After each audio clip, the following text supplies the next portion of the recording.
Good afternoon, podcast friends. Tony Pellegrini here with Elevating the Classroom, a legacy of teacher preparation at SUU. This is a podcast series dedicated to celebrating and exploring the century-long tradition of teacher preparation at Southern Utah University. This series will highlight the vital relationship between pre-service teachers and experienced master-mentor teachers in our K-12 schools. By sharing stories and insights from both sides of this partnership, the podcast aims to underscore the impact of collaboration on teaching and learning in Utah and beyond. Today, our theme is associated around technology. We have had such increases and movement in technology in the last few years. We wanted to visit with a couple of statewide guests who are really the gurus of technology in our state. Rick Gaisford and Matt Winters will be our guests today. Rick, would you take just a moment or two and introduce yourself, please? I'd be happy to. Thank you, Tony. My name is Rick Gaisford. I am the Education Technology Specialist at the State Board of Education. I have been at the State Board of Education now for just over 26 years. Prior to that, I led technology in Granite School District as a teacher leader and as a former classroom teacher at an elementary school in Granite District.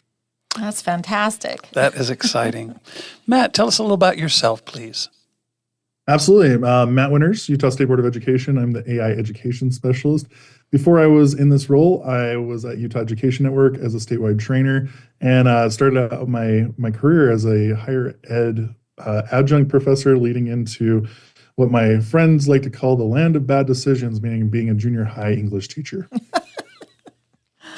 That is wonderful. Yes, I was a junior high reading specialist for 4 years, and boy, as soon as I could get to high school or elementary school, I made the move and I escaped as fast as I could. Lorene, would you be willing to start our questions today for Matt and for Rick? Absolutely. So, as we know, over these especially the last few years, there's been quite the transformative impact on technology on the classroom. And so how is technology reshaping the landscape of teacher preparation programs? If you want to answer that first, and then we kind of want to think about the specific changes that you've observed in how future educators are trained and mentored. Rick, do you want to start? I'd be happy to. I think that as I thought about this question, not only has the landscape changed in teacher preparation programs, but the landscape has just plain and simply changed everywhere. Yes. And which has made it, education is typically not one that has to change rapidly. It can usually take more time, but I think in this case, I've seen where technology is rapidly changing the way that we prepare teachers for schools and that with the new tools and that, but also that now new teachers coming into the profession have more available to them and resources available to them than ever before. Absolutely. Particularly as you look at, and it won't be the first time we probably talk about AI in this particular conversation, but I think back, I came through the old school way of doing things, and I felt rather inadequately prepared for what was going to happen in the classroom, and the resources that I had to both improve and to interact was very limited. I think as we look at, part of that landscape changing is just the availability of tools, resources, information, and all of that makes it so that a person preparing to be a teacher can really be able to learn quickly. And when they have a question, they can get it answered immediately, not in the next class or the next semester or, a year from now when they start their second year, of teaching or something like that. Oh, yeah, that immediate feedback is so much more effective, isn't it? I love that. I know at SUU, as I teach the secondary block, I've tried to learn different ways to engage students through technology, things like Mentimeter and Slido and just, some of those kinds of things. and just engage students more. And I'm always trying to model that so that they will in turn go out there and try these things as well. But I feel like a lot of teachers are resistant because it does take time not only to learn it, but to also create, things that work for your classroom. But Matt, anything you want to add to that? Yeah, when the year I started teaching at the college level, it was an interesting experience because I was one of the last people added that year to the teaching roster, and they came to me and said, "Well, hey, we have a classroom for you. We're excited to have you teach. We have students, but you don't have a projector or a computer in the room." And I think that was the last year. That was fall of 2010. That was the last year I ever remember there being a conversation about whether or not I needed or wanted technology in my classroom. Since then, it's been not just a expectation, but to some degree a requirement. And looking at how our classrooms have changed over the last 15 to 20 years, there's monumental shifts there, both in the teacher preparation category, like thinking about the rise of asynchronous learning management systems that help teachers to work through programs, but also in a choice-based way. Hey, I need more help on what I understand about MTSS, or I need help understanding better technology, or I need help understanding how to integrate curriculum. All of those can be better supported through asynchronous means through the LMS, but then also things like this, like a podcast or a video. I mean, a lot of our teachers are going directly to professional development around from videos and podcasts nowadays because it's accessible and easy for them to get to. And so it's not surprising that that's happening in our teacher prep programs as well, because teachers are short on time. There's a lot of roles that they've taken on, and over the last 15 years, those roles have gotten even more extensive. And part of that has been technology. And so going back to what Rick said, it's an extra layer of work that the teacher has to go through, and they have to have the time and the curiosity to dig into those particular tools. And so that's one of the things that I've noticed has shifted, is the need for not just more time, but more curiosity around how these tools interact in our classrooms and what they can do potentially with our students and their learning. How do we create that curiosity, Matt? That's a hard one. I always Maureen's go good at that. Maureen's good at hard questions. It's a great question. One of my favorite authors, she defines curiosity is that little tap on your shoulder that asks you, hey, what's down that alley instead of over there? Mm-hmm. And I think that's one of the things that we like instilling in not only our teachers, but our students, or in our teachers through to our students, that will be so important, is that we talk a lot about passion. I've talked about this a lot in my career, is we talk a lot about passion and the need for the passionate educator, but passion doesn't always exist, especially after a long day of time in the classroom, mm-hmm. or extra professional development hours, or the long term of a teacher prep program. But curiosity can hit you every single minute of every single day. And so we have to remind people to hear that little bit of curiosity every day that says, okay, what if I do this thing just a little bit differently? What if I approach my lesson next time through this lens instead of that lens? What if I encourage my students to do a choice-based project instead of enforcing a particular content area or need that I have as an educator? I think those little bits of curiosity can help the teacher to feel that more adequately, but then also the students to kind of fulfill that. In terms of teacher prep, though, giving that choice and voice and encouraging teachers to explore what makes them excited to be in the classroom and curious about what they can do can really be helpful. And so that's why I think multimodal is so helpful. Like, you want to learn more about how to work with MTSS, go listen to a podcast or go watch a video, or here's a great lecture series or webinar series that we've identified.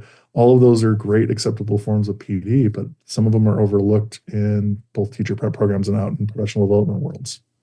That's excellent. I love that keeping that curiosity really is a choice for that teacher. One thing I love, I think some of our pre-service teachers go into their student teaching and they bring some of these, different engagement strategies and new technology, and they're training their mentor teachers sometimes with the new technology. And so that makes it a nice win-win, right? They're teaching each other and helping each other. We all have something. Please go ahead. Reminds me of years ago when I was in the classroom. I had a student look at me straight in the eye and goes, "Mr. Gaisford, you can't teach me a thing. In fact, I can learn more sitting in a field than I can learn in this class. So he never, and I was a little taken aback by that. But I think, when you think of that curiosity, I think we had met probably about taking it out of the classroom. It's such an important element Yeah. of education, of life. Yes. But I'll counter that with how, I was using some technology at the time, and I was playing a video of some lightning in that, and this particular student said, he stopped me right in the middle. He goes, "Can you run that again?" Because he had noticed something in either in the slow motion and that lightning he'd always been taught that lightning came from ground to or from sky to ground, but he noticed that this lightning bolt went from ground to sky, and he stopped. We played. Curiosity for him, engagement for him. Now, did he do the worksheet that came after that? Because that's all I had. No, he did not. But for one brief moment, I proved him wrong. Oh, that's awesome. Well, and I love that too, because yes, you and that student, Rick, had that learning moment, but there were other students that were watching that happen. And oh my gosh, they can understand and see that they may not be saying these words, but oh my gosh, he's curious about that. I can have questions. Mr. Gaisford's listening to him, and he's providing some information. So I think yes, I want them to learn from me, but I want them to learn from their peers as well too. And so many of the technology tools that we have, it provides us those opportunities to be able to present information in different ways and in a richer and more way for students to be able to understand. And in this case, if I hadn't had that, it was just a picture in a book, it would have meant nothing to them. Right. Yep, you couldn't have seen it going up. I think it's that being able to personalize learning that becomes really important. And I think that's where we're going. We've got so many individual personalities. We've got to deal with those. And let me kind of ask this, or let me address this next question about the digital tools that we've kind of been dancing around. And I'm a little bit anxious to share it because the moment I say, or I invite you to share some specific tools, they're changed. Tomorrow there's going to be a whole new set. That's technology today. There's a whole new set. And like Matt said a moment or two ago, we need some time to process and to try and practice, and then there's all new technologies. But gentlemen, can you share some examples of effective digital tools and resources that may currently be available to be utilized to acquire these? How do these tools enhance learning experience in pre-service and in early novice teachers? Well, let me jump in. I'll start the story. Please. You can finish it up on this one because it'll be easy to tag on to this one. Several weeks ago, we were at a meeting of state technology trainers, and it was on AI. And one of the things and I think it may have been Matt that sort of introduced this, but we sort of had a challenge for for this group of trainers, coaches, mentors, to use some of the tools of AI. And I think we were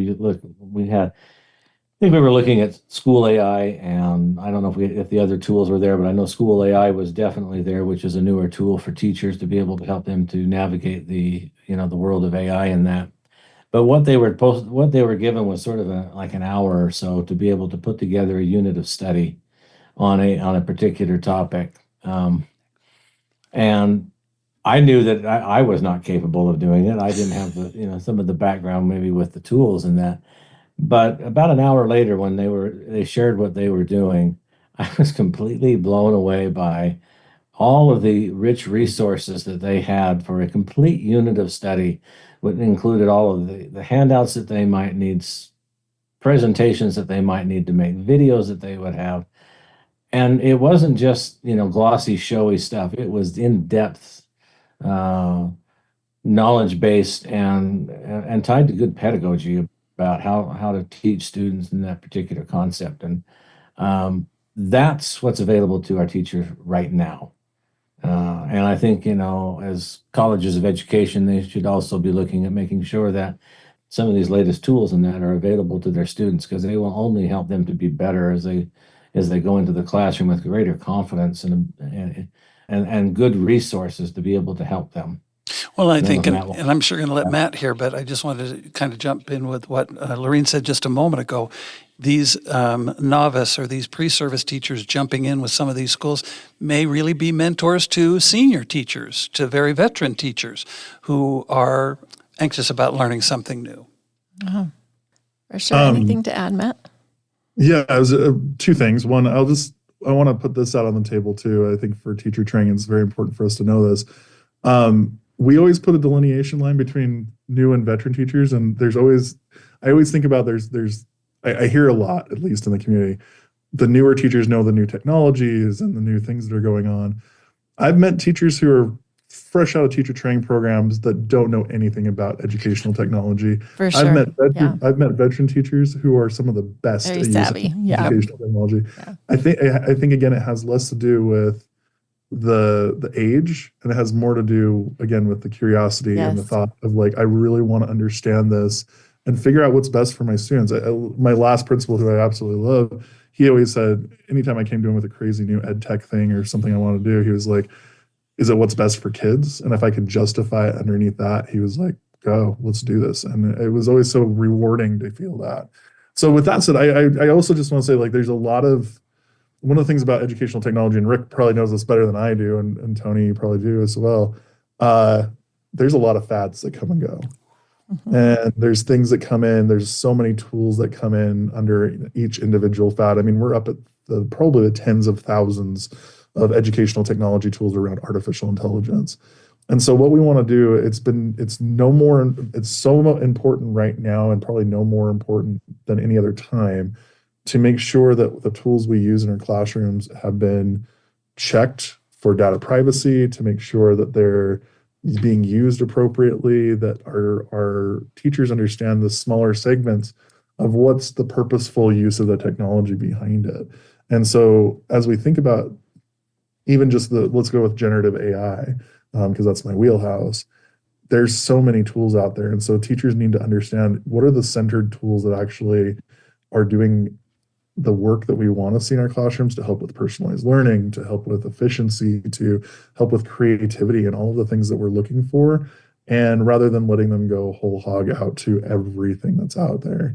And so a lot of the positioning that we've taken at Utah State Board of Education is there's already tools that exist in our ecosystem that are generative AI, things like Adobe or Scribble or Nearpod.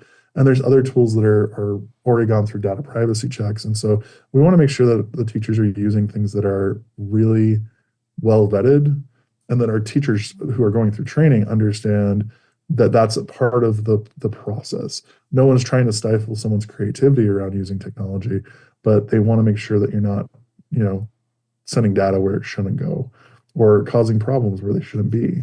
And so I think that's a really important thing for all of us to understand as educators in the field. That's an excellent point. Thank you so much. I mean, and that really does address, that is one of the challenges we face when integrating technology. Can you think of any other challenges that we need to be aware of to help us prepare our pre-service teachers, but also as teachers ourselves? Yeah, I think that, with technology, we can always be looking at the flashy things. And I've got bins of old tools and things like that I've used over the years, thinking that those were so revolutionary at the time, and there's dozens and dozens of them. So I won't belabor that point. But I think, and it comes down to, we've talked, about some of the important, motivators in that, particularly of curiosity in that. But I think as we look at why are we using technology in that, I think we should be looking at, what's the why of all of this, and where does this all fit? Where does us all fit in there? And so over the last few years, as some of the projects that we've been working on at the State Board of Education, to me, I have no problem talking about them because they're really the why. And the first one was, and it happened to be starting about the same time that our digital teaching and learning program started, was the Portrait of a Graduate. What do we want our students to know and be able to do and be, what are those dispositions and skills and that they're going to need to have? And I thought that was so important, and as a part of that portrait of a graduate focuses on digital literacy, but it's not the sum total, but it's a part of that, but it's all of these other things. And I think when you look at all of the, you look at a portrait of a graduate, I think that it really gives a why to the work that we're trying to do with technology and how it can be used to enhance teaching and learning. I think the second thing that I would focus in on would be the personal, our PCBL, or personalized competency-based learning initiative that we've been working on in the state. Because there again, it's so student focused on being able to really meet the needs of students, and technology is a part of that. It's not the sum total of it again, but it is a part of that, and being able to have those skills in that, and teachers being able to have the resources in that they can meet those elements of personalized competency-based learning are so critically important. And then the third, I think, is, we spend a lot of time looking at what does it take to be an effective teacher. And I think, being very familiar with the Utah Effective Teaching Standards, here again, technology is embedded in those and is throughout those, but it's not the sum total of it. But you combine that along with some of the other things, there's your why of what, and how we can better and more effectively use technology in teaching and learning. That's excellent. I love that so much. I love that you brought up both of those pieces, the portrait of a graduate and the PCBL. We just made sure that our student teachers included those in their portfolios and are familiar with those two documents. So I love that you brought those up. Rick, or excuse me, Matt, did we shut you off? Did you want to have anything you want? You're good. Well, we're kind of running out of time just a little bit, but our listeners are many of our students, pre-service students down here at SUU, as well as other citizens interested in education. So if you had some words of wisdom for novice or pre-service teachers coming into education, I sure would appreciate, Rick and then Matt sharing your words of wisdom to our listeners. Matt, I'll let you go first. All right. I think the biggest thing when we talk about educational technology, especially in K-12 education, is that we can't forget why we're here and what we're doing with it, kind of what Rick just said a few minutes ago. But I think it's also that idea that we have to maintain purpose with it, and we have to maintain our ability to connect it back to what we're doing. But in that whole process, and this is the words of wisdom part, is we also can't forget that, like Ken Robinson once said, education is inherently a creative profession. And so as we build and we create things, sometimes out on the fringes, like right now, generative AI is pretty fringe. Like we're all trying to figure out what it is.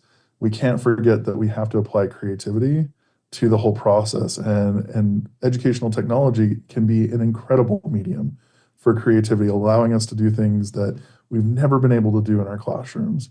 But it's a matter of us being able to give ourselves, or ask as a group collaboratively in a school system, in a district and a statewide system, for the space to allow for that creativity to really flourish and build on itself. We've seen amazing things come out of that across the state, whether it be down in Iron County with Launch High School and the work that Iron County has done, all the way up to some of the statewide system things around Portrait of a Graduate and PCBL, like Rick said. And so I think we all have to understand that in the 21st century and going forward, when we talk about technology and how it works in our classrooms, we have to maintain purpose and goals with our students, but we also have to allow ourselves the creativity to see where it can really take us. I love that, because so much of it can be, let's let this do the thinking for us. But I think that's on our shoulders as teachers to train our students and to train our pre-service teachers, and for ourselves to use it correctly, so that we're still using our brains and being creative, but only to deepen the understanding and go further. I love that. Rick? As I'm probably on the back end of my career, for me, education should be exciting, and it should be with joy, because I think, as I look back, it's the opportunity to be a part of change and being able to make a difference and being able to know that what you've been doing has an impact. And I think teachers, as they're starting out, they've got a lot of those. Uh, they don't know everything yet, but they have that passion and they want to make a change and a difference. And if they never lose that passion and just look for new, things that will help them to be always improving, it's a great ride. I love that. That's great. Those are great words to end on. Thank you so much, Rick and Matt, for joining us today and talking about this very important. It's huge right now for all of us to educate ourselves as much as we possibly can. But in conclusion, our podcast, Elevating the K-12 Classroom, a Legacy of Teacher Preparation at SRU, honors the longstanding tradition of excellence at Southern Utah University, but also sheds light on the powerful connections that shape the future of education. We hope that through engaging content in these compelling stories, this podcast will provide valuable insights into the transformative journey of pre-service teachers and their mentors, celebrating their shared commitment of fostering education. Thank you so much.